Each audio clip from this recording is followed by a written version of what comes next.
Your kids are always watching and learning from you, always. So even if we're angry at you for something, we see the strength and it teaches us to be strong for ourselves. We're imitating you at all times. Later in life, we're strong because of you. I would never want my mother or you to sacrifice yourself for us. Don't sell yourself short. Continue to push and work and make it a priority to have time away from work.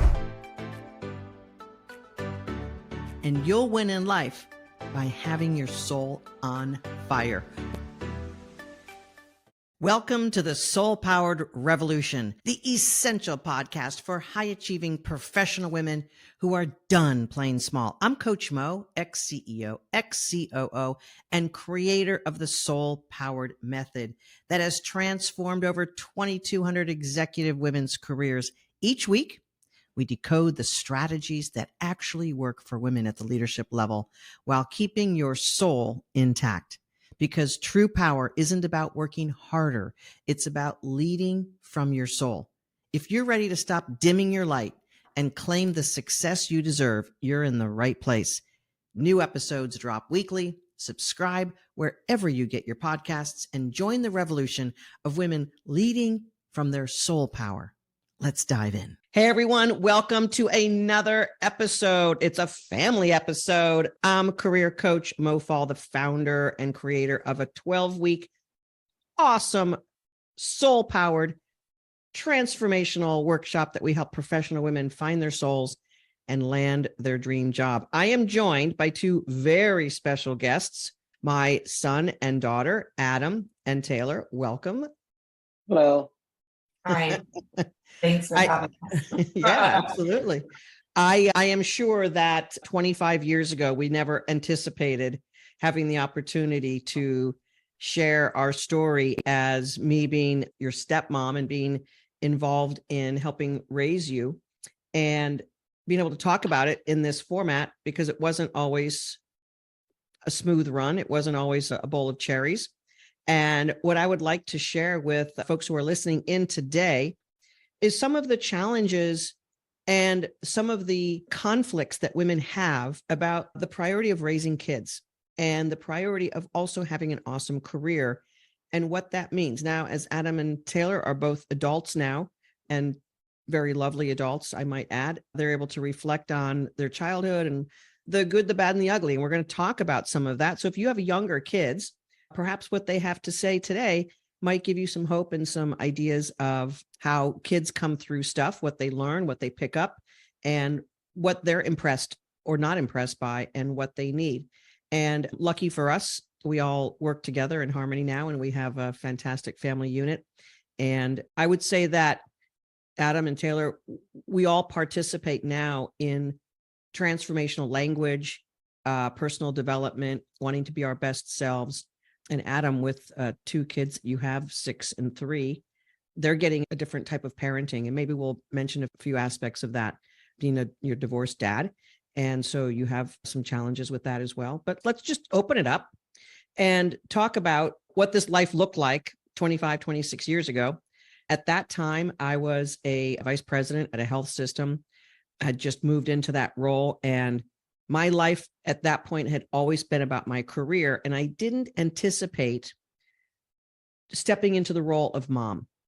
And so when I started having this relationship with Adam and Taylor's mom, all of a sudden I found myself sort of navigating this uncomfortable, sort of tricky waters. At the time, Taylor, you were 5 going on 6, and Adam, I think you were 11-ish or so. That was the ages where we started knowing each other and getting to know each other. And I really didn't know how to step into motherhood. I didn't know how to take off my career ambition hat and leave it at the door and step into a different role. And frankly, if I had coaching, or if I had come into my whole soul self earlier in my life, perhaps it would have been different, but it wasn't.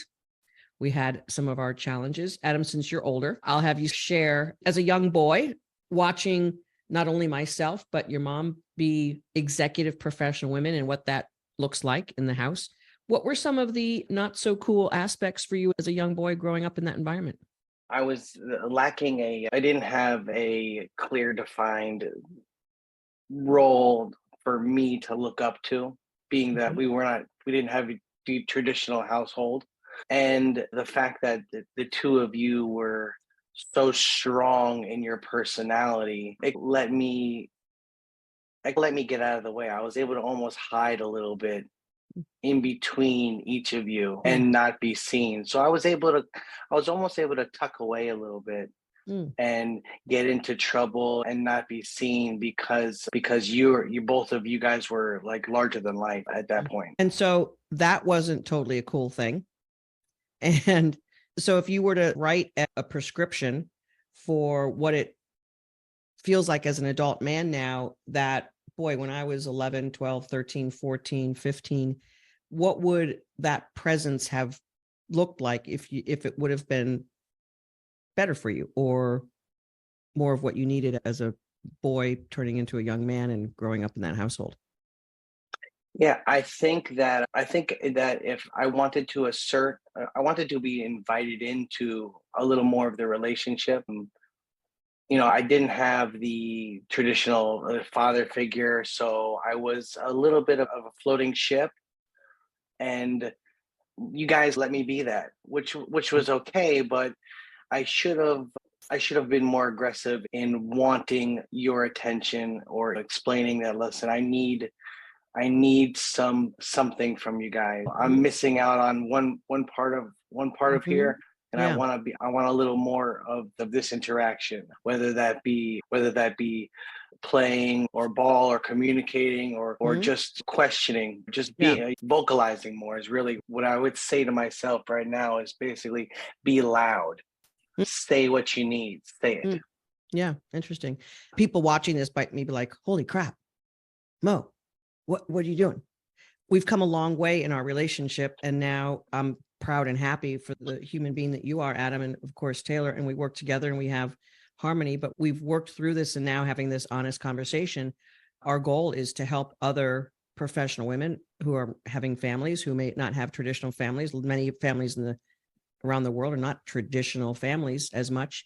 And thanks for sharing that. We're going to come back into some of the upside there. But Taylor, following in your brother's footsteps, what was it like being a young girl and having two executive women and a household? And what was that like for you as a young girl growing up? I think like looking back, I was always pretty confident and knew how to be well liked. Like I was popular and had a lot of friends. So Mhm. I think subconsciously, not knowing it at the time, I was like, you guys taught me how like to be confident and assert yourself or just be yourself, be your true self. Cause that's who you guys were. You were women working in the working, you just were who you were. Mhm. You were Mhm. unapologetically yourselves. I think I was always pretty true to myself, even Mhm. if I didn't know who that was. I was pretty honest about not Yeah. knowing. So I think that's what it taught me. Yeah. And at the same time, not maybe having emotional presence to the level that maybe as a young girl and as a middle school teenage girl. I know I coached you basketball a couple of years and maybe we had some bonding around that, but perhaps there wasn't as much sort of presence and emotional availability as you were growing up and navigating that with strong executive attitude in the house. Yeah, there was no like coddling. Even if I had a nightmare, it was get back into bed and go to sleep and fight the nightmare. So it definitely was, yeah, there was not a lot of emotional cuddly warmness. I knew you guys loved me and were there for me and would be there for me and support me through whatever, but it wasn't like I love yous and I all the time and just you look so beautiful and you're doing so great. It was just like you got a good grade at school, good. You did good on your speech, great. It was to the point and I knew that you guys were proud and we moved forward. There was no dwelling even on the good. It was just like to the point, which was, it taught me that you move through life, which is a good thing. You have to move through it. Yeah. I'm glad I'm asking you these questions as a 31-year-old woman Yes. and not as a 17, 18, or 19-year-old. We did have some dicey times. And the interesting thing from my perspective, being this stepmom who didn't really know her place or how to be and how to help co-parent and co-manage the household, I basically knew one way to be. And that was the leader or the professional woman of results and outcomes and yeah, moving through obstacles and not making a big deal about it and just being like, yeah, okay, we got this problem. Let's just take action and do it. I certainly remember times where, coaching you in basketball or shooting hoops in the driveway. We made some furniture together when you get furniture or whatever, unpacking it and having to put it together and having some bonding time around being resourceful and being capable as a young girl and not maybe being put into a stereotype about what you shouldn't be doing or what you can't be doing. Do you think that influenced how you became a woman? Yes. So I keep seeing, it's funny, this is all alignment. I keep seeing a commercial that's for young women. Give a young girl a power tool, she becomes a more powerful woman. Oh, interesting. And I didn't have the typical father figure, as Adam mentioned. And then, but two powerful women to make up for that non-father figure. There's no replacement, but I definitely learned to be like an independent, strong woman because of I was out there with the boys playing basketball. I wanted to do the sports. We built the things together, even when I was like, I don't understand this, I can't do it. And you were like, no, we're going to sit down. You will do it. You get the screwdriver. I'm like, me? You're like, yeah, you get it. And now I do that stuff as an adult. Good practice. Adam, do you have anything to stack onto that from your perspective on what Taylor just said?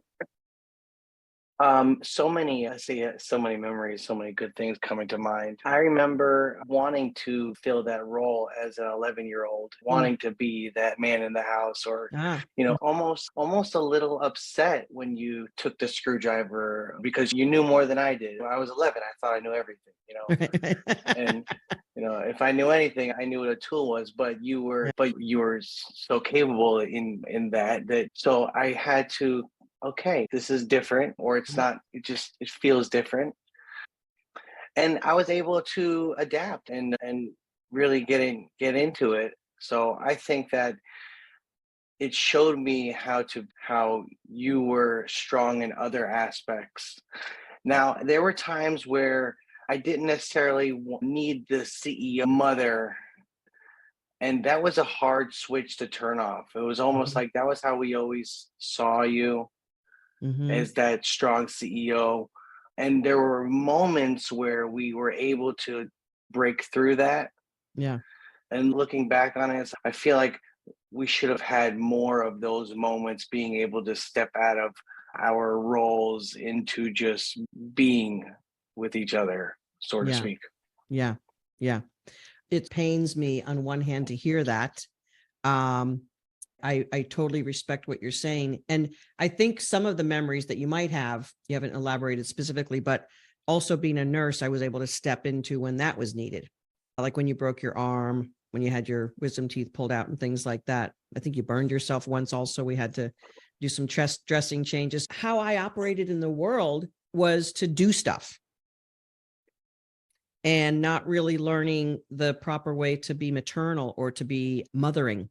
And it took me a long time to soften up and to open up and have that be a part of who I am. And the confusion I had about, was I your stepmom? Was I just an adult in the household? Was I trying to navigate not stepping into your mom's way? And all of those complications that, like normal human beings, we weren't able to navigate all the conversations and all of the needs that all of us had in the moment when we were figuring it out. And part of me took on the masculine role.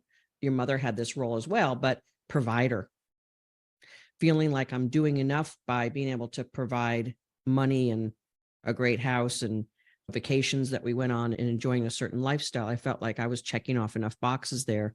And as long as I could keep you out of harm's way or help you navigate not getting in trouble, which for neither of you were we able to do that. We both got into trouble and none of us are proud and happy about it, but it was where we navigated. Till, you mentioned earlier just about being independent a little bit more than maybe you wanted to, but then of course I was independent. Yeah, it was a weird balance of I had been used to a certain freedom because you guys worked a lot. And then when Adam left the house, I was alone. And when Adam was there, I was with Adam and his friends. So I was like not being alone, but I was not with my parents either. And then when he left, I guess I was like, I did want more of that attention. So I acted out. Instead of knowing how to communicate because I was a child. But also leave me alone. I'm independent and you guys leave me alone all the time. So there was this probably internal battle of wanting your guys' attention and wanting you to be there more. But at the same time, I had already experienced so much independence. Oh, are you crying? Experiencing. So yeah. Coughing attack. Yeah. But I do want to touch on that. Even though both you and my mom are like, we're strong and CEO hats on a lot at home, I did feel like took the time out, at least we tried to once a week, where you guys did make sure we had that, or the family vacations. Like there was always like a sense of you guys trying to be like not the working moms and the family that were. So and I feel like everyone wants to provide for the family. So trying to create some type of harmonious environment. And I remember that was also the decision to get our dog. Bringing that love into the family, having no idea how to step into loving teenagers, because that was most of our time together was when you guys were emerging as teenagers in middle school. And there are conflicts as an executive woman doing all the right things by teenagers. Both those times in our lives, we're not really communicating emotionally in a very functional way typically. Teenagers, as you remember, you're conflicted, you've got hormones, you've got social pressures, you've got all this role confusion about who you want to be in the world. And then as an executive mom, I just want to keep working and keep providing because they're going to need college or whatever other stuff, and life gets expensive and cars. And we wanted to make sure that you had what you needed to be navigating in a way that we thought was in keeping with how we saw you developing, having the car when you turned 16, having family vacations where we could spend time and be with each other. That was like planned, because then we can all get off the roller coaster of teenager roller coaster, executive roller coaster, and having the time together. Hey, let's take a pause for a moment and get real. If this is resonating with you, the way you get started in working with my team and I is by booking a career clarity call. It's the best hour of clarity you're going to have. Book that call today at mofall.com/talk. To do that, I remember one time we were coming back from one of our cruises, and your mom and I were basically trying to give you the math equation on having just come back from the cruise and what that meant as far as why we worked so hard. And frankly, looking back on that, it's like we were justifying our work ethic so that we could have nice experiences and a nice lifestyle. And one of the things that's interesting now, watching both of you be beautiful, wonderful adults, and Adam, you raising two lovely little souls and being a fantastic father, is the ability to, having gone through difficult, challenging times and having come through it. Obviously, we're all looking back going, you know what? We could have done a better job with this. We could have been more here. But life is a messy deal.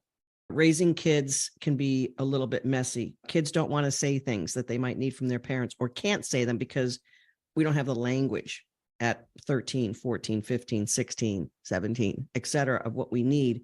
And we're drawn into other aspects of being raised. Adam, you mentioned something earlier, which I think is cute, because this is something I could relate to. When you were in 6th and 7th grade, we would go out and get new clothes. It's like one of my sweet spots of being a parent in the house. I know exactly what Adam would want to wear and what he'd want for clothes. And I took a little bit of fun doing that. Neither one of us were very girly girls. So Taylor, we probably didn't help you step into the wardrobe of your dreams. Or makeup, like no, I got that from elsewhere. It was a little late for that. But I made it work. It's all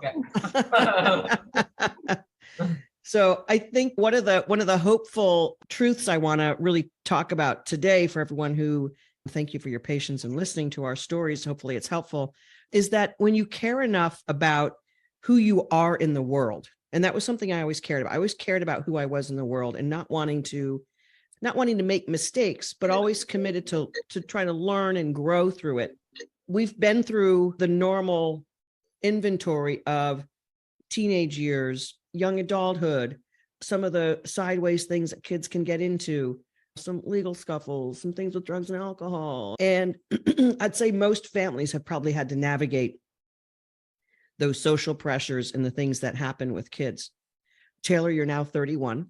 You've been working with me and for me off and on for a little while, but it's pretty steadily now for the past 4 years. Looking back at who you have become because of how you were brought up and who you were brought up by, what do you think that gives you now as an advantage or as something that maybe you see or you have insight on that maybe other people you're hanging out with might not, if there is anything?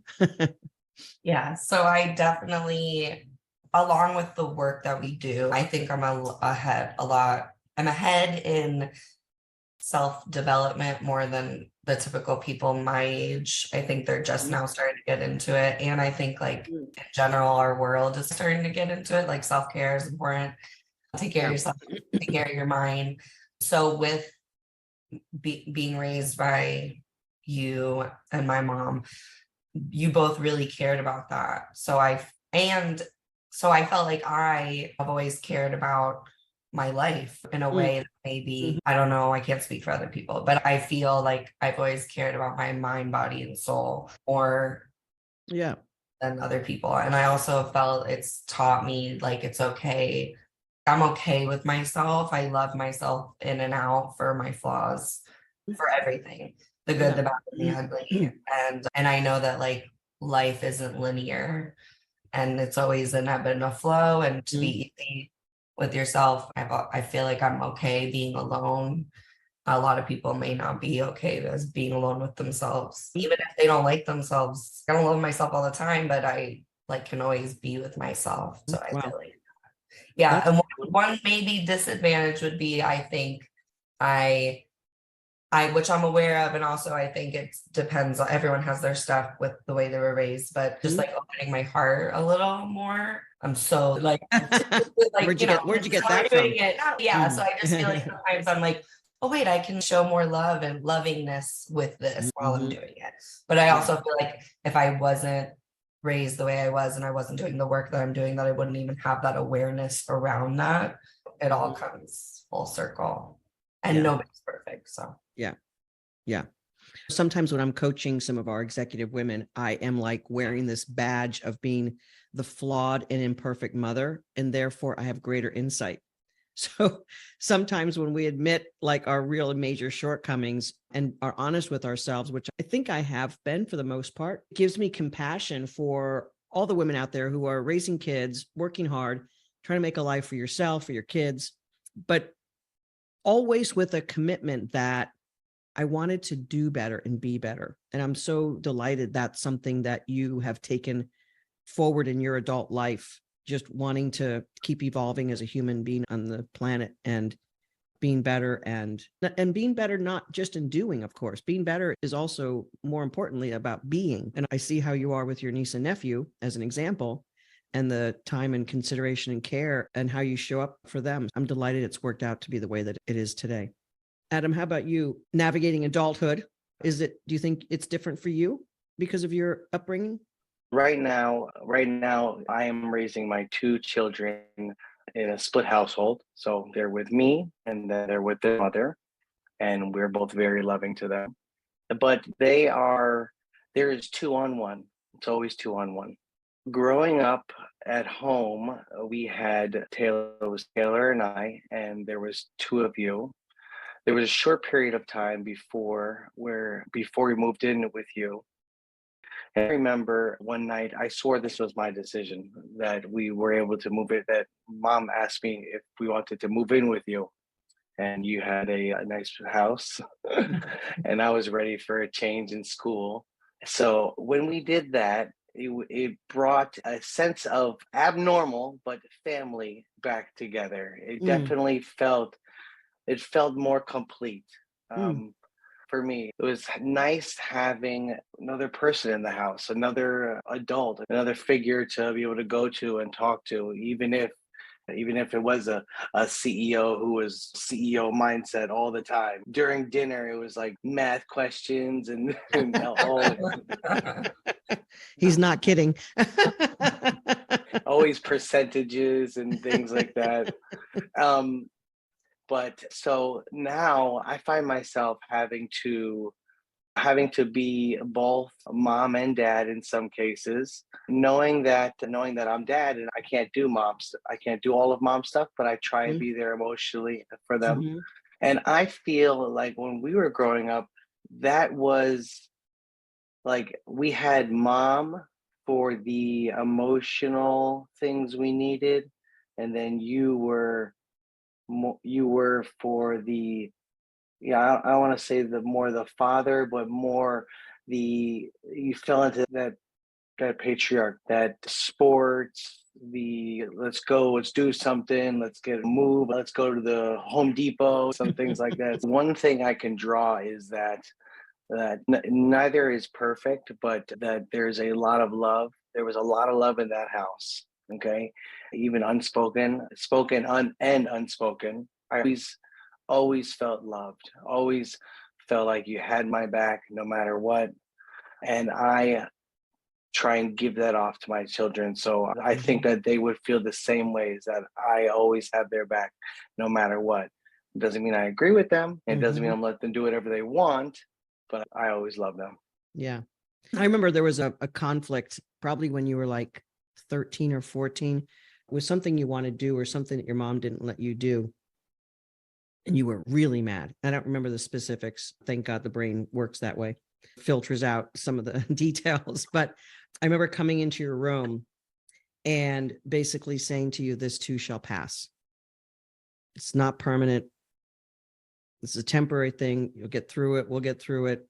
There'll be another side. It'll be different tomorrow, whatever. And I don't know if you remember that particular moment, but I remember a very poignant emotional connection where I knew you felt taken care of. I do. I remember that exact moment, and I remember there was no one else that could have said anything to me at that time.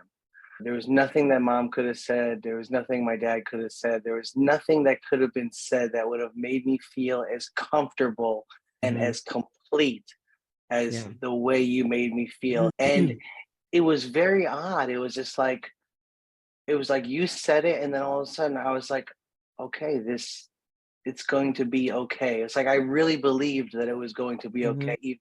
Yeah. And that was like emotional, from an emotional place, because we don't remember what the topic was. Right. But and then I remember like repeating in the next several years, you were able to approach me that way several times by saying this will pass, where maybe I wasn't going to listen to my mother or my father. Maybe I wasn't in that mindset Yeah. of listening, but I always heard you in that moment.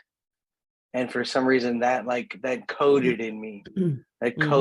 that like, you know what, it is gonna be okay. And then we'll wake up tomorrow and we'll Right. go at it again. And that's okay. Yeah. Taylor, what are some of the sort of, I want to use the word like standards of either how you navigate life or how you filter things given what you were taught or what you saw growing up? Well, I don't. I'm a firm believer that anyone can do anything. Woman, man, woman, everybody. I believe in woman empowerment and woman unity, and that we should have each other's backs. So yeah, I feel like there's that connection. And I did want to touch on one thing Adam said that I did. That's one thing that I will say our family unit is strong at, like family first. We always have each other's back. There was always love, whether it was spoken a lot or a little or whatever. Mhm. So I just feel like I don't discriminate against anybody. Everyone has their own story in life. And I feel like we should all just approach people in that loving way. Yeah. So, you Yeah.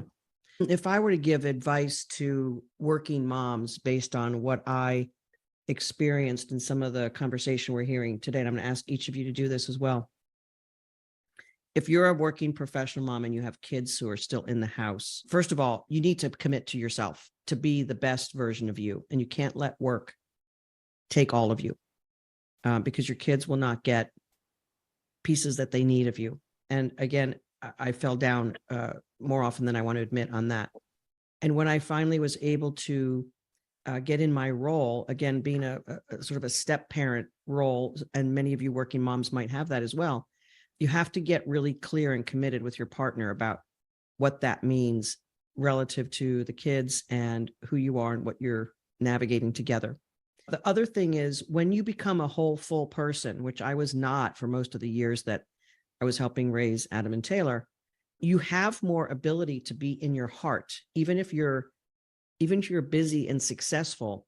When you're a whole person, when you bring your soul up and through you, you're able to connect emotionally and see the things that kids might need, even if they're young adults, that they might need from you in a way that you can open those dialogues and open those conversations and be present. There is no professional woman who can trash her career thinking that she's going to give better to her kids, because I do believe, and especially listening to both of you right now, having role models who worked hard and were successful has given you a certain template of what's possible and a standard for how you want to show up in life. And I feel very proud of being a part of that.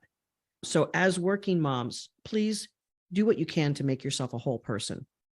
Don't let yourself be chewed up with only work and thinking that's a treadmill that you can't get off of. You can be very successful and very loving, not maybe at the same moment, but you can bring that whole package. I think after my breast cancer journey, I certainly got more into my heart and I was able to be more of a whole person. And of course, you kids were both a little bit older. I think, Taylor, you were in high school. And Adam, you may have been out of the house when that happened. But we were still navigating sort of vulnerability and what a family looks like. Adam, if you were to give insight to other professional working women who have young boys, maybe young men that are in their household, what would you say to those professional women who want to be successful and be a great mom? What would you say to them? I would say that stand up for yourself at work, because I know that you guys, you and mom did that. I know that you and mom stood in your power at work, and that allowed you to come home and get out of work mode for a little bit.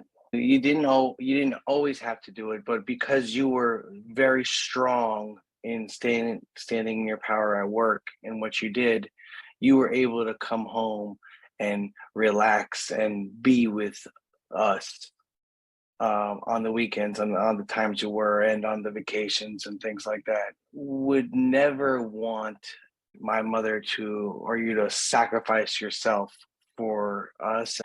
And I think that to me, it's a reflection of working as hard as you did was like, I own a part of it.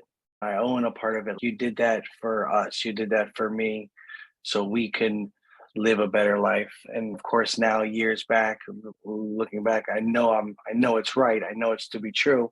But before, like I felt it, like I was able to feel that when you were at work, when you were doing your job, and then you were coming home and being with me, I felt you were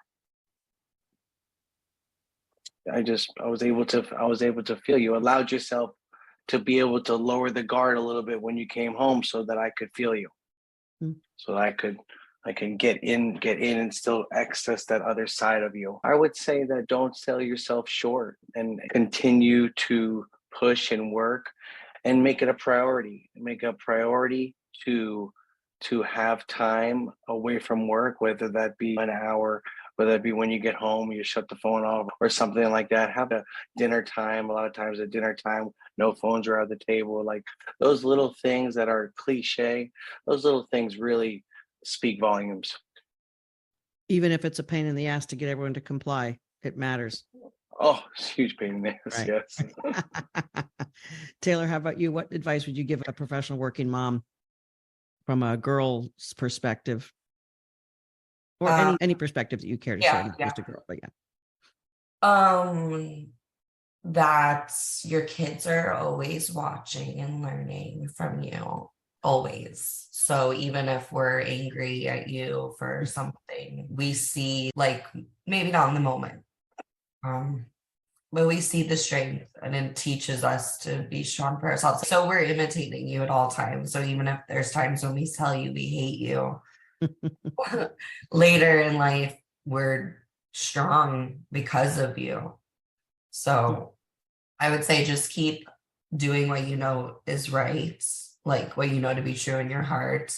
Look out for yourself and your family, and take that time for you taking care of yourself, because it teaches your children how to take care of themselves, to be self-sufficient, and to know that it comes from within, that they can't get that from an outside source. I watched you guys build it all from yourselves. Obviously there was help from outside things online, but there was no dependence on that. So we're just always watching, and I know it's hard, it's probably really hard sometimes, but just keep working hard and standing up for yourself and being confident in yourself and looking out for yourself, because we're always watching. Yeah. And it was and that is one thing I've learned watching you both become adults. The consistency of being strong and powerful may not be readily apparent and obvious in the moment or in the week or even in the year, but my experience shows that truly professional women, being all that you can be, is going to matter the most to your kids. It matters more than almost even maybe the time that you spend with them as they're young people, not to ignore them, but being who you are in the household, being fully whole and strong and powerful is going to help young people learn what it's like to be strong and powerful in their lives. And it sometimes is a long-term investment to make that come together. Yeah, to be fully transparent, we're a family, and we still work through it every day. And like Adam pointed to earlier in life, he may have looked to mom as more of the emotional and you as more of the father figure. And now I look to you for the emotional stability, and my mom is the strategic. Families are always evolving and changing and learning and growing. Yeah. And it's evolving. Yeah. That's funny. For those of you listening and listening through what we've worked through, hopefully this has been an inspiring Mother's Day message. It was my intention to not only have you meet these two beautiful humans, Adam and Taylor, who have been so special to me for so many years, but to hear what it's like on the other side. Now, I'm not finished working hard. I still work hard, but their lives as young people in a household of two very successful, busy working professional women. And even though it was messy and imperfect, how they learned and came through and who they've become today, hopefully is inspiring. Hopefully it gives every working woman hope that you can be a professional woman who is strong and powerful and be a great mom and have great lessons and great role modeling that your kids will be learning from and growing from. And you're not always going to see the seeds of that in the moment, but being the most powerful, authentic, aligned version of you is really the message here. Both of these wonderful people have learned that through our consistency of being who we are. And this is the work that I am now fully committed to doing for my life's work until the very end, is helping women really learn how to navigate their power And to put a plug in, because I'm always trying to build our impact, mofall.com/talk is a link to get you to book your complimentary career clarity call. And on those career clarity calls, oftentimes we hear women getting chewed up, eaten up by work. And they really know that they have been ignoring themselves, but also their family is suffering. And you can be a successful woman and be successful in work and be successful in home. So mofall.com/talk gives you the opportunity to talk to one of my wonderful career breakthrough strategists about how we might be able to help you. And I also wanted to be here today for this Mother's Day message to be completely truthful about the fact that it was hard work being a working mom, but it was worth every single thing. And it was worth fighting for myself at work. It was worth fighting for these kids to become all that they could be and navigating who they authentically were and are. And it was never such a natural thing. These kids are their own people, and giving kids the freedom and the guidelines to be who they can be in the world through themselves is also a part of parenting, of direction, but letting go at the same time. And those are tricky things when you're running a team, running a department, and things are in your control and you've got to call all the shots. So learning how to do that from a full soul perspective is what we help women do. And I can proudly and happily say that so many of the women we've worked with have said how happy they are being a better mom because their soul is brought back to life. They're whole in themselves and they're not giving themselves and depleting of themselves at work. So working moms, here's to you and here's to your success. And we're happy to help empower you and help you learn how to navigate your power. mofall.com/talk. Adam and Taylor, thank you so much for sharing your story. This has been a very emotional experience for me. And thank you. Thank you. I have fought tears, so back. So it's been emotional too. Thank you for the experience. Yeah. Folks, mofall.com, women's empowerment. Successful women can also be the most awesome moms. They are not incongruent or in conflict. Let's make it a great Mother's Day week. Hats off to all of our working moms. Everything that women face in the corporate world, in life actually, can be counterattacked, counteropposed by a woman's powerful internal sense of being. And I call that your soul power. I want to help more women understand their soul power, and I want to create a soul-powered revolution. This is Coach Mo, mofall.com.